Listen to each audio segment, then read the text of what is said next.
All righty, here we go. Episode 10. Wait, is this episode 10 or 11? 10 or 11? I'm not sure, but I have Coach Ben Tanoff on tonight. Appreciate you having me on, Coach. Coach, I'm gonna have to double back and look at if this is episode 10 or 11. I've been scheduling people on pretty consistent. So it's like I don't know if I'm on episode 10 or 11. Forgive me. But man, how are you doing, man? I'm doing well. I appreciate you having me on tonight. Excited to talk a little bit. Okay, man. Well, most definitely, man. We got Coach Ben Tanoff in the building. And you know what I'm gonna do now, interviewing these cool people, I'm gonna start just asking these basic questions like, Coach, what are your favorite professional sports teams and what was your favorite athlete growing up? Yeah, absolutely. So your listeners may or may not like it, but I'm a New York sports fan. Both my parents are from the New York, New Jersey area. Uh-huh.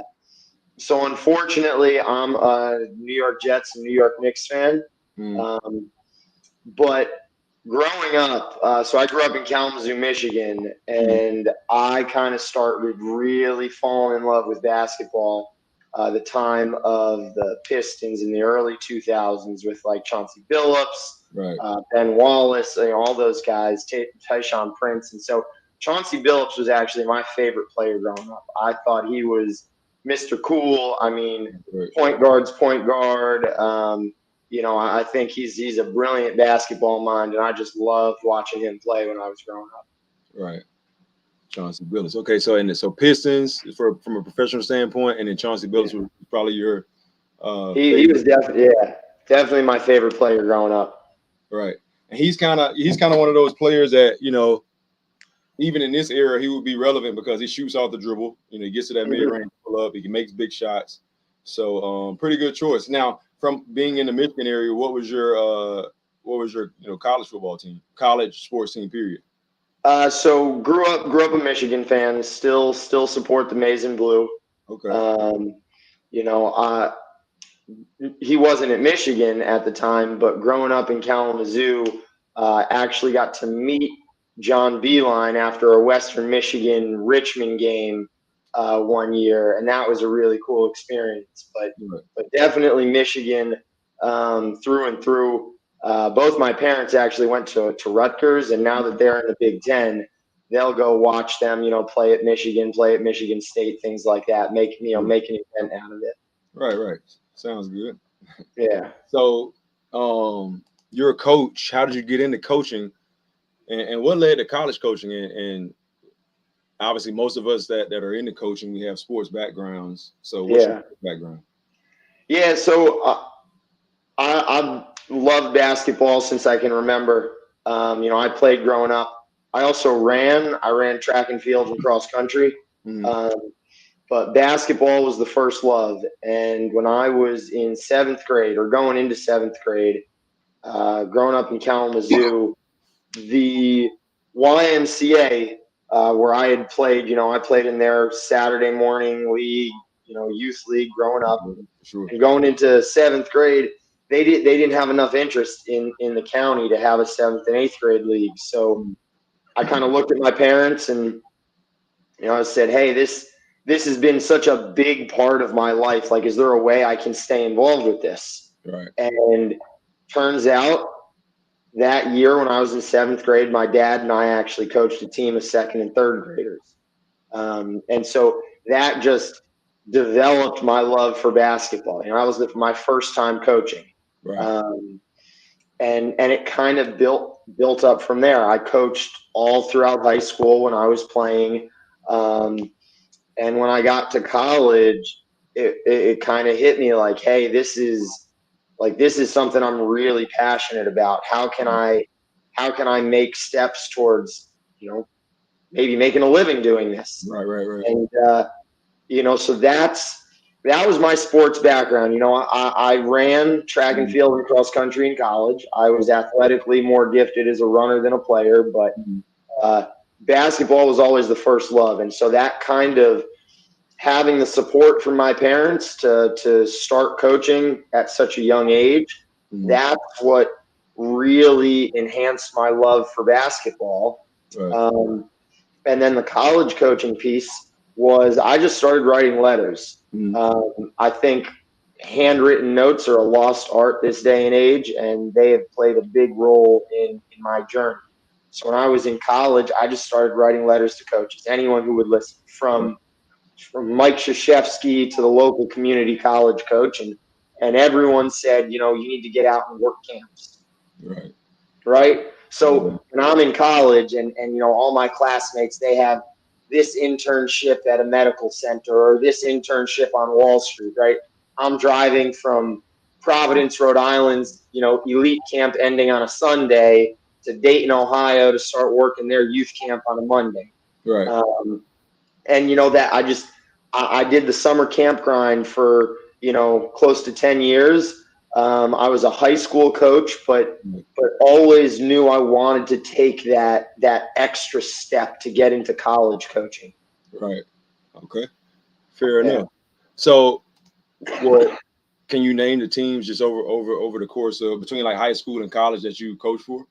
Sure. So I've bounced around a little bit. Definitely not the most traditional path, but right after college, I spent 3 years in Pawleys Island, South Carolina.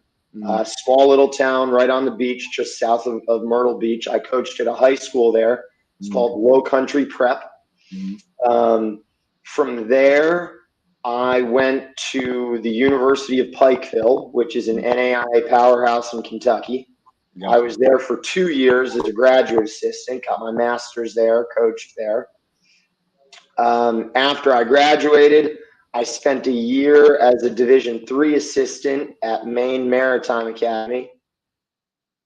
And from there, I kind of got my first big break. I joined the staff at Georgia Tech in Atlanta with Coach Passner. Very fortunate to have been there. We won an ACC title, made the NCAA tournament. From there, I got my first full-time college gig. I was the director of basketball operations at Presbyterian College, which is in the Big South. And from there, I found myself here in Iowa Falls, Iowa at Ellsworth Community College. Wow, what a journey. So 10 years of camp, basketball camp, then we get a high school job, then we get a college opportunity. Exactly. You've kind of stayed in the college realm since then.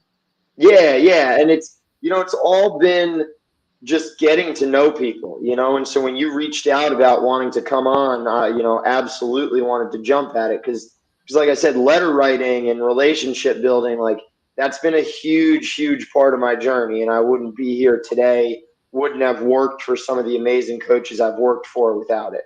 Right. Fair enough. That definitely is about networking and building relationships, and you never know where they can take you as far as the coaching. Would you want to coach, with you being at the collegiate level now, would you want to coach at the pro level, whether it be Europe or NBA?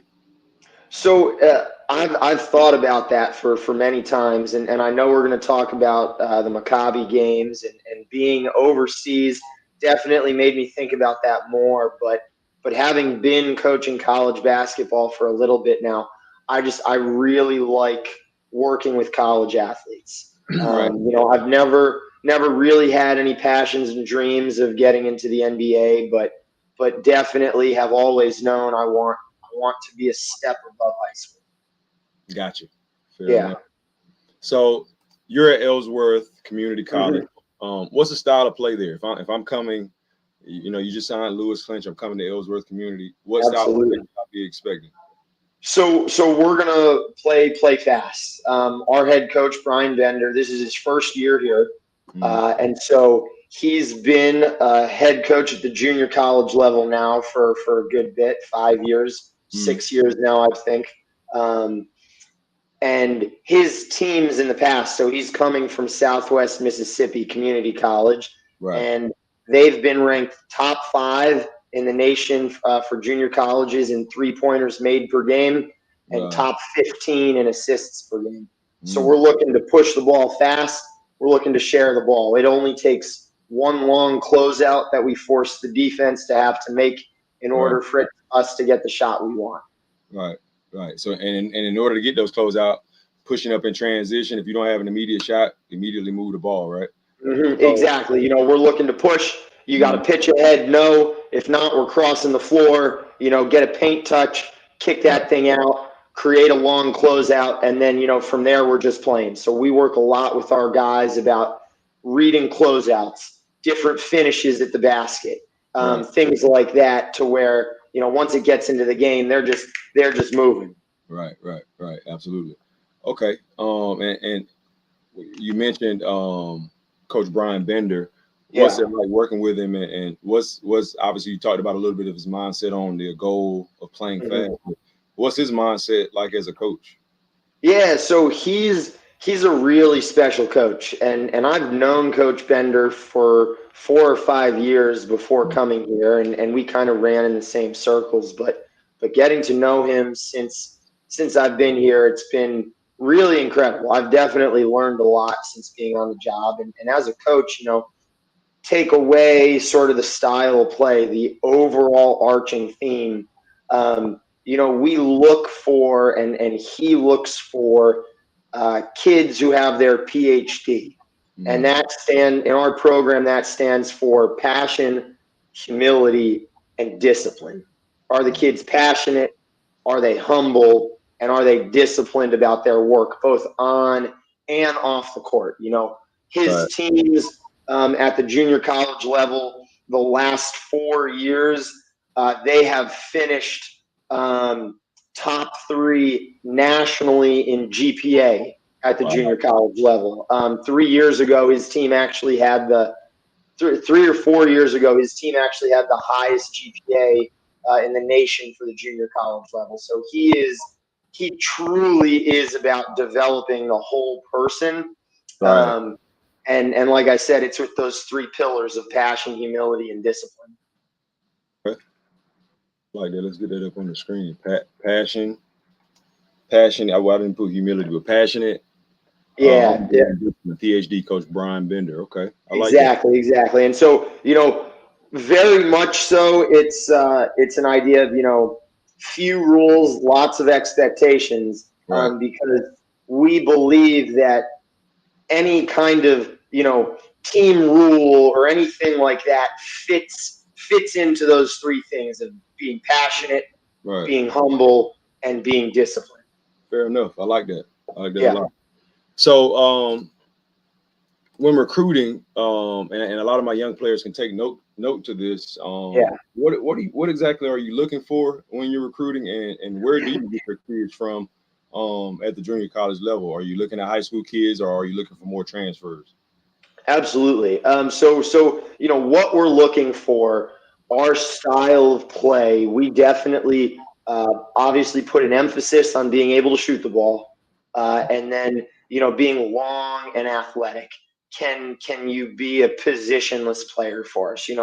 We're probably going to have a 6'7" kid at point guard for a little bit this year. Wow, I like that. Yeah. So definitely an emphasis on length and an emphasis on being able to shoot the ball. I know you're going to continue, but does that mean that you wouldn't look to bring in any smaller players, anybody 6'2" per se? So definitely not. We we've got a kid on our team who's maybe 5'8" with hair, but he can shoot the lights out of the ball. Gotcha. I mean, he's got serious range. So there's a little bit of a balance in that. So the answer is being able to shoot. Yeah, so that's top priority. We'll get back to that. Go ahead and finish off. Right now, I have type shooters, long and athletic, positionless players. All right. And so I ideally, and again, this is our first year, so we're just getting into it. We think the winning formula here is probably 1/3 Iowa kids, so you might maybe high schoolers. 1/3 transfers from across the country, whether that's Division I transfers, junior college transfers, and then 1/3 international. And one reason that this job was so interesting is because we have the ability to recruit internationally here.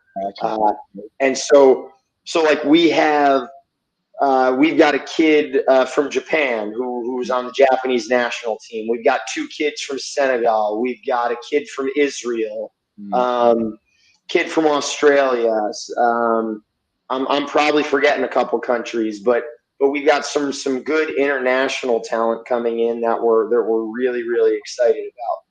Right. Okay. Fair enough. And then we'll have to talk off the air, but I played 3 seasons in Iceland. There's a lot of talent there that I've seen, kind of develop from, I played there, started out at, I think in 2014, 15. And, a lot of those kids now that I've trained are, approaching the end of the school, into their senior year. So we'll have to talk about that because it's talented. They have a good basketball culture there in Iceland. So, okay. So you're looking for guys, for shooters, long and athletic position. You want somebody to be able to play some positionless basketball for you guys. Yeah. And the winning formula for Ellsworth College will be 1/3 our kids, 1/3 transfers, whether it be D2, D1, and 1/3 international players.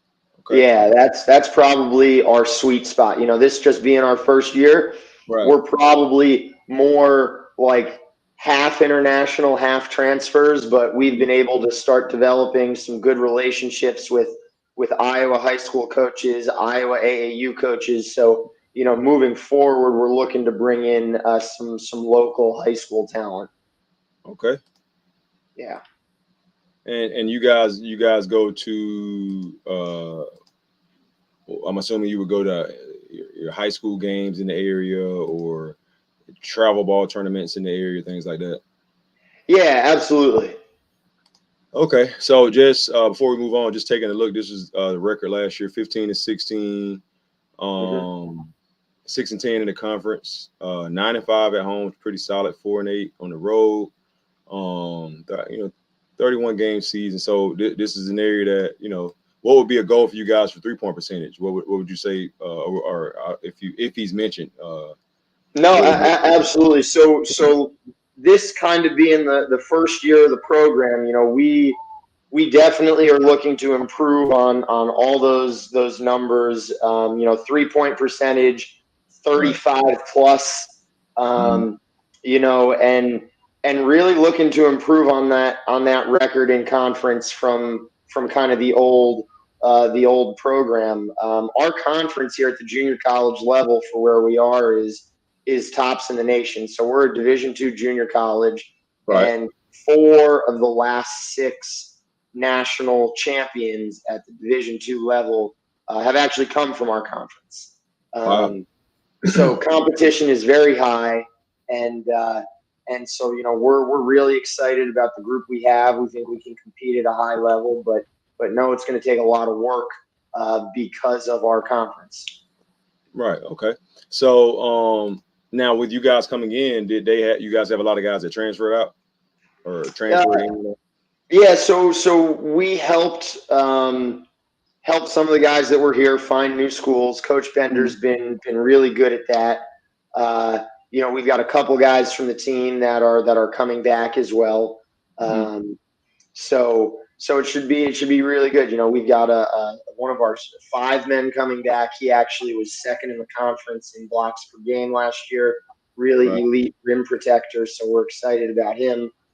So it should be a nice mix of the talent we're bringing in, and then the few guys who are staying from last year's team. Gotcha. Let's talk about it, man. 3v3 champions. I think this was last July. Last summer? So like last month, I've been back in the States for about a week. Okay, so this happened last month. Okay, and you guys won it? Yeah, so we were last year at the Tokyo Olympics. Was the first time they had 3-on-3 basketball, and the Maccabi, based on that, the Maccabi World Games decided to bring that in as a sport this year. So. First time they had it, and yeah, we ended up taking home the gold. Wow. So who all did you guys have to face? So we beat Israel in the gold medal game. But for our – yeah, go ahead. It's called the Maccabi World Games? Yeah, so they were supposed to be last year. So things got postponed a little bit. So if you look it up, it'll say like Maccabi 2022 since it was this year, but it will say 21st Maccabi Games. Gotcha. Since it was supposed to be last year. But yeah, so our age group, we had 6 teams competing. We ended up beating Israel in the gold medal game, but we had a team from Hungary. There were actually 2 teams from Israel entered, 2 teams from the United States. There was a team of players from Russia, but they were sort of living in Israel. They had since moved there. So it was pretty good competition, but by the end of it, it was pretty clear it was going to come down to us versus Israel, and the guys played really well and won it in front of the games were over in Israel, so you can imagine it was a heavy Israel crowd that we were playing in front of. Right. And how did that game go? Was it an intense game, or did you guys win it flat out? Pretty clear. It was intense. So we actually had to win a game that morning in order to get into the gold medal game. And the guys, they fought really well. So that play-in game, we were actually down 11-7 with about a minute and a half to go. Ended up winning 15-11 to get into the gold medal game. And then the gold medal game was definitely back and forth. The guys really, really fought hard, and we made some key shots, and fortunate to come away with the gold medal. And for anyone who's going to be watching or listening live, we can show off all here. We've got the gold medal, and we've got the team trophy that we brought back to the U.S. So nice.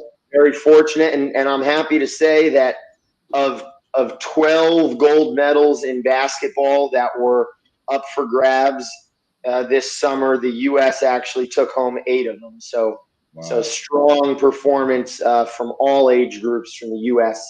In basketball this summer. Nice. Where were your players? Were they from different states, or were they all from one area? The group that you had. So the majority of the players were sort of from the Northeast, New York, New Jersey, Philly, up in the New England area. Right. I did have one outlier from Charlotte, North Carolina, and he actually ended up being named MVP of the tournament. Right. Okay. Yeah. But no, most of them were New England, Northeast kids. And did you had some good size? Mostly guards. My biggest guy was probably 6'5", 6'6". Okay. Yeah. All right. So as far as the skill set, now we've hit on it a little bit, but let's step outside of Ellsworth College. Let's just talk Coach Tanoff. Sure. For you as a fan of the game, or you're looking at it from a coach's perspective, what's the most important skill set a player can have as a basketball player? So outside of the ability to shoot the ball at a high percentage, since that's where the game is going, everyone has to be able to shoot the three. One thing that's got to be high up on that list is your ability to finish around the basket. Right? We talked about it earlier, creating long closeouts, attacking the defense. Can you finish around the basket and be balanced, right? Playing off 2 feet, being able to establish a pivot foot. Wait 1 second. Wait, Coach. Can you repeat that one more time? I got one of my players back playing off of what? Playing off of 2 feet. Okay. Hey, Coop, I'm gonna send you this clip one more time for me, Coach. Playing off 2 feet. Coop, we got to play off of 2 feet. All right, go ahead. Exactly. No, I mean it's super important. I mean, because if you can be balanced in the lane, especially if you're maybe your guard, going up against big guys, if you can be balanced playing off of 2 feet, there's just so many finishes that you can do. If you watch the NBA, things that a Kyrie Irving or a Steph Curry does when they get in the lane, I mean, it's unbelievable because because they do the little things. They play off 2 feet and they stay balanced. Right. And then just to piggyback off of that, playing off of 2 feet is very important too, because that leads to counter. So when you're attacking straight line drives, if I'm attacking you, we just finished playing one-on-one a little bit ago. If I'm attacking you downhill, and let's say you beat me to the stop, to the spot. Now I'm going to go probably right, left, or I'm going to go 2 dribble, jump stop, land, and then now I can shot fake or I can pivot. And when you jump stop and land on 2, for any young players watching this, or even pros, because I get with pros and they don't know sometimes, but when you jump stop and land on 2, now you can change, you can pick what pivot you want to have. So now you're limitless on what you can do. So keep that in mind. You hear a college coach in it. I mean, you're absolutely right. You're talking about those jump stops. We have a warm-up drill that we do here with our guys every day, and 3 of the finishes are jump stop, finish with your right hand, jump stop, finish with your left hand, and then the third one is what you talk about, jump stop counter, right? You're playing off of 2. Now, what do you have? Is it a step through? Is it an up and under? Is it a fadeaway? Is it, I call it the rondo, where you show and then pivot back around and finish, just like Rondo's done, for years in the NBA. So, I mean, that's incredibly important. Absolutely.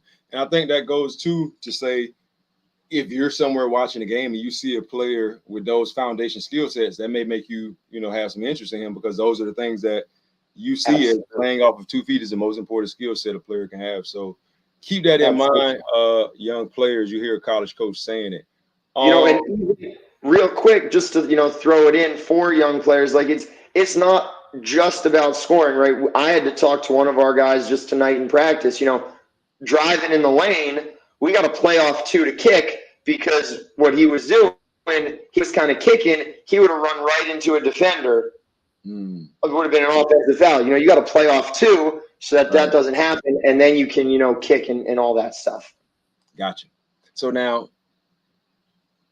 I was hoping you weren't going to say shooting, but you didn't. So how important is shooting as a basketball player in today's game? I mean, I think it's incredibly important. Doesn't matter how tall you are, short, what your height, anything. You've got to be able to shoot the ball. I think that's, whether it's good, bad, right, or wrong, that's just where the game is right now. And so you got to adapt to stay with it. Right. Would you say that being able to shoot is required at all levels now, from high school up into the pro level? Overseas? Definitely. I mean, I think especially the older, the higher up you get, it's more and more and more important.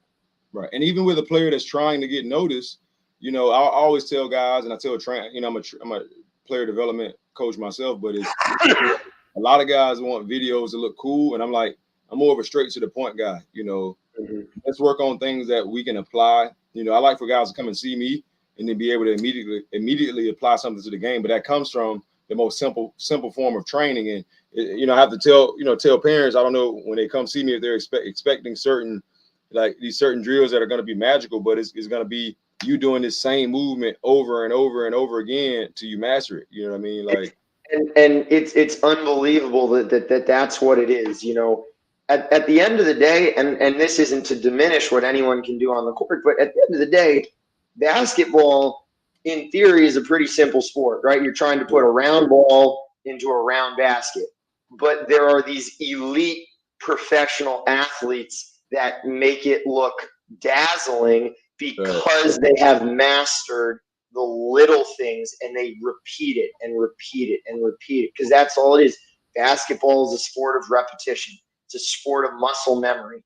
Can you train yourself to do that over and over again, so that when you get into a game, you don't have to think about it? All right, if the defense shows me this, well, boom, there's no reaction time. You just do the opposite. Right. Yeah. So how many dribbles should a player have to create a shot or a pass from the triple threat? And I just want to kind of see where you're at with this one. I mean, especially at the college and going up, I would say 3 max. Right. I mean, I'm a big, make a move and go. And, one thing we talk a lot about is when we're initiating offense, it's usually not that first guy who attacks that's going to get the 4. Right. He has to make one move and go. So 2, 3 dribbles, get in the paint, kick, let another guy drive. That's what creates those long closeouts we were talking about. That's what creates advantage basketball, not taking 6, 7 moves at the top of the key. You know, you got to have the moves in your bag, you know, between cross, you know, behind the back, you know, whatever. Right. But it's about doing those hard and being concise with it, not having to take 6 or 7 dribbles to get into that. Okay. Let's take a look. So now, in reference to your 3, I like to do film breakdowns, and we'll just watch like a minute or 2 of MJ.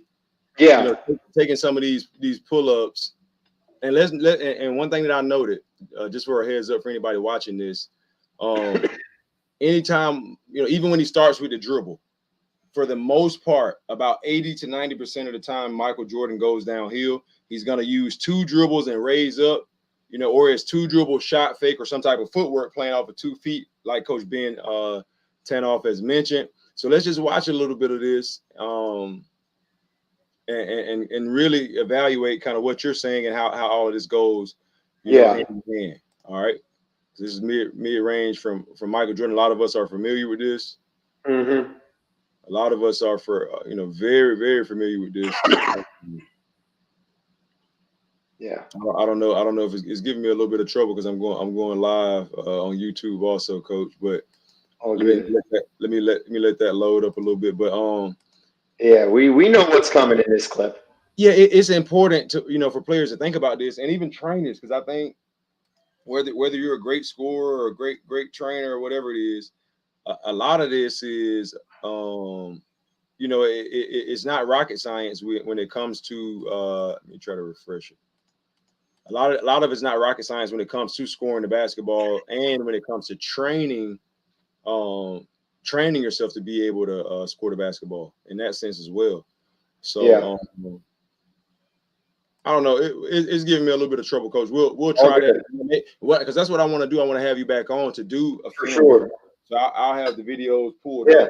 And we'll really. No, I mean, and that's really important. You know, our entire staff here talking about film, we all come from Division I backgrounds. We've all spent time there. Coach Bender was at the Division I level for 11 years. Our other assistant, he was, you know, he's coming with 6 years of Division I experience. And so one thing we, you know, kind of as a recruiting pitch, it's like we want to run our program like a Division I program. And what comes with that is elite film breakdown. Right. Absolutely. Yeah. Oh, and I just thought about it. I have a player in town now that's actually from Cameroon. He has a line on great talent in Cameroon. A group of kids that work extremely hard. He showed me some videos. We got to figure some stuff out, man, to see how we can, you know, form a synergy to find that elite hidden talent. Absolutely. Opportunities for sure. Yeah, no, that would be great. This is Coach Tanoff's Twitter. You guys can give him a follow. He posts, you know, basketball related things, man. So you guys can definitely tap in with him and you know, give him a follow and just, you know, follow his journey. Because I'm sure he'll be continuing to rise. And Coach, you eventually would like to have a head coach position, I'm assuming, right? Yeah, that's the end goal. Right. Yeah. Okay. So stay with it. Stay the course. Listen, if you can go, I tell you what, that's commitment. 10 years of team camps and you know, dealing with those summertime brats and then transitioning to, you know, high level, you know, coaching. Exactly.